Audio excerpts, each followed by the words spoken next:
Today I'll share with you guys how I brought my own wedding to a screeching halt. When I read my vows, my fiancé and I met in a group setting, through co-workers.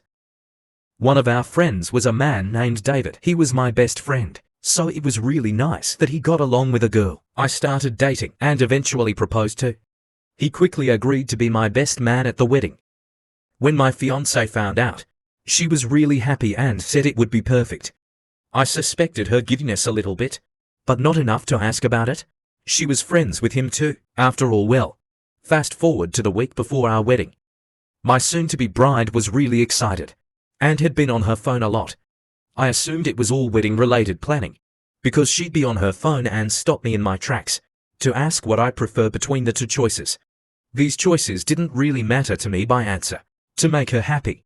Now that I know what I know, I think she would make up things to ask me, so that I wouldn't suspect her of communicating with another man. My best man, to be specific. She and I held our bachelor parties on the same night. It was extremely disappointing to me when my best man called me to let me know he couldn't attend the bachelor party he planned for me. He told me his mother was in the hospital unexpectedly, and he needed to be there with her.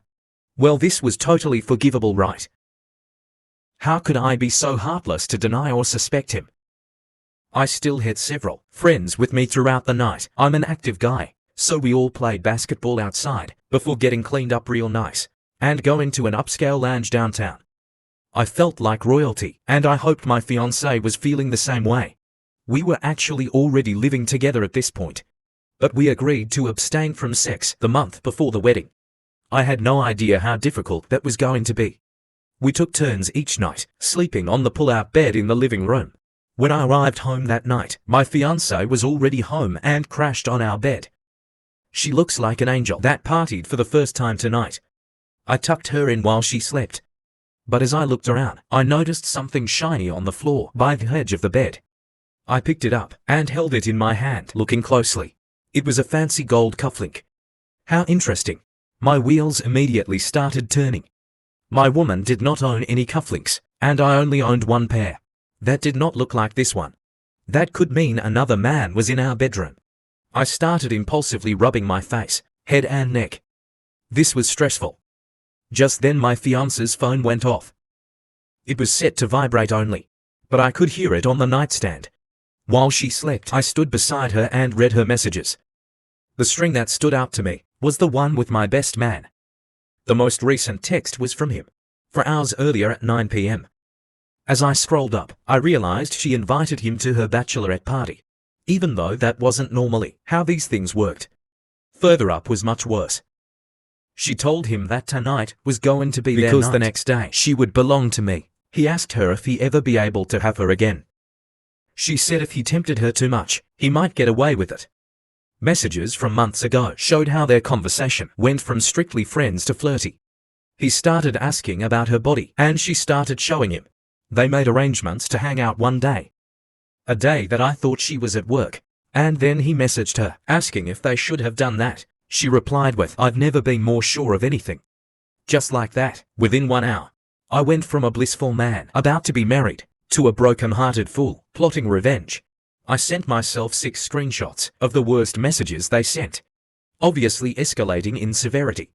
My plan was to read these messages when I was supposed to read my vows. This was going to be terrible. Just like what she did to me was terrible. I deleted all traces of me collecting evidence. Then I took some equal and crashed. The next morning, she was already gone.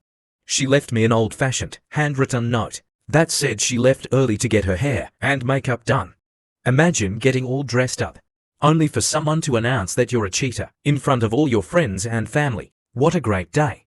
At this point, I was only bitter. I didn't miss her or want her to be sorry. I was ready to dump her because I couldn't believe how much she let me love her. She was my only one, and I was one of 2. I got dressed really nicely. I smelled wonderful, and my hair was never so on point. A part of me felt like it was for nothing, but I convinced myself it was worth it. I thought about warning my dad about what I planned to do, but I didn't want him to convince me not to or warn other people. Just then my best friend texted me to ask if I was on my way to the venue. As soon as I got there, he greeted me outside. He was dressed really nicely, but the only thing I wanted to know was if he had cufflinks. In a gamble, I pretended to notice he was missing one, even though I couldn't really tell. He was surprised I noticed, and looked embarrassed. He said it must have got caught on something somewhere, because he lost it. I asked to see the one he had up close, in case one happened to find the match.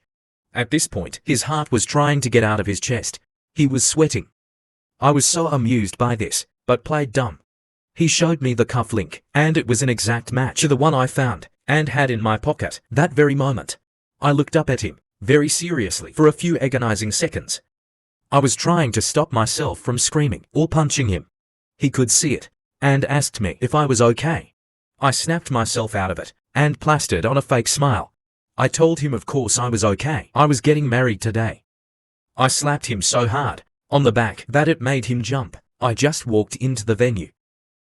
After the mind-numbing, mingling and grand procession, I realized I never wanted to have a traditional wedding ever again. It all seemed so stupid and meaningless. That's when my would-be wife walked down the aisle. She was as beautiful as ever, and all the memories of how we met and how long we've been together poured into my head. It was extremely unfair, and the first sobbed. People around me seemed to notice that I wasn't happy crying. I was devastated. I barely controlled my sobs, until the point where the celebrant asked me if I'd like to read my vows. This was it. I started reading messages between James and my fiancé. I mentioned the date and time of each one. It was just odd at first for everyone to be waiting patiently for me to get to the point. But then as they listened, I started to read messages that were flirty, and not something either of them would be proud of.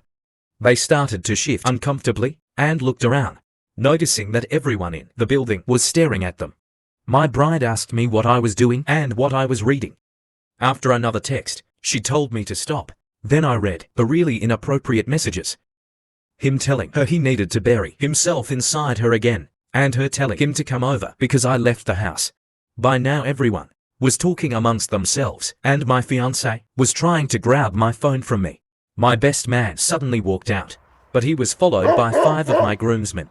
As she tried to grab my phone, I shouted that I had pictures and videos they'd send each other if anyone wanted to see them. That's when people started getting up and leaving. The celebrant asked if we were still getting married, and I laughed loudly and sarcastically. My ex was now on her knees in her white dress, sobbing at the altar. Her bridesmaids had no idea what to do. They just stood there frozen. Some of them might have known she was sleeping with him, or at least saw them being flirty. It was great to see that no one rushed to her side to help her feel better. I went outside to see what had become of my best man. His car was trapped between the 5 men. They were yelling and screaming at him, in disbelief that he would betray me as he did. At this point, I was done with all the drama. My head hurt. I felt like I got the revenge I wanted, and just needed to take a nap. I told them to back off and let him go, that keeping him here wasn't going to help anything. Just as they backed off, my would-be bride came running out of the venue. She was being chased by her bridesmaids as they shunned her, calling her terrible person. She ran behind the best man's car for about 10 yards before he saw her in the mirror and stopped. She got in and they left. I turned around and saw a majority of our wedding guests watching what just happened. Many of them walked up to me and offered me hugs and words of advice. It was weird. It was like I was suddenly in a grief counseling session with a mixture of our family and friends. Well, they weren't her friends anymore. Neither of them received support or contact from the people they once relied on and knew so well. They moved out of state together, but only lived together for 1 year after that. My ex moved back in with her, disappointed and criticizing parents. What a gigantic waste of time. She tried to ask me out again after all this, and I called her crazy. I still haven't heard from my best friend. That's fine. I couldn't be friends with him anymore. Anyway, my friends and family never let me give up hope or get too depressed. I haven't started dating again, but I know a good girl I'm gonna ask out. It's hard to believe that someone would be with me and only me. That's because my ex planted a seed of doubt. The only way I know to fight this doubt is to take my time getting close to people. Ask them anything I want to know and tell them what's happened to me so they understand where I'm coming from. Well, not many people experience the level of stress you went through here. I love how you had the strength and determination to collect and read messages at the wedding for all to hear. I think it was the best way for her to learn from her mistake. I'm so glad to hear that you had so much support on that day and afterward. You did not deserve to be betrayed like this by your best friend and fiancé, of all people. I enjoyed listening to your story and finding that even though they escaped criticism together, they didn't last very long. That had to add another sting of guilt to each of them. I think at that point, they definitely realized they screwed up their own lives too. Not just everyone they held dear. It sounds like you know how to keep moving forward. Thank you so much for sharing this with us, Op. We appreciate you and your resilient, emotional recovery. Thank you all for taking the time to listen to today's story. If you enjoyed listening, please feel free to like and subscribe if you haven't already. Also, comment below with your thoughts on what happened. Take care.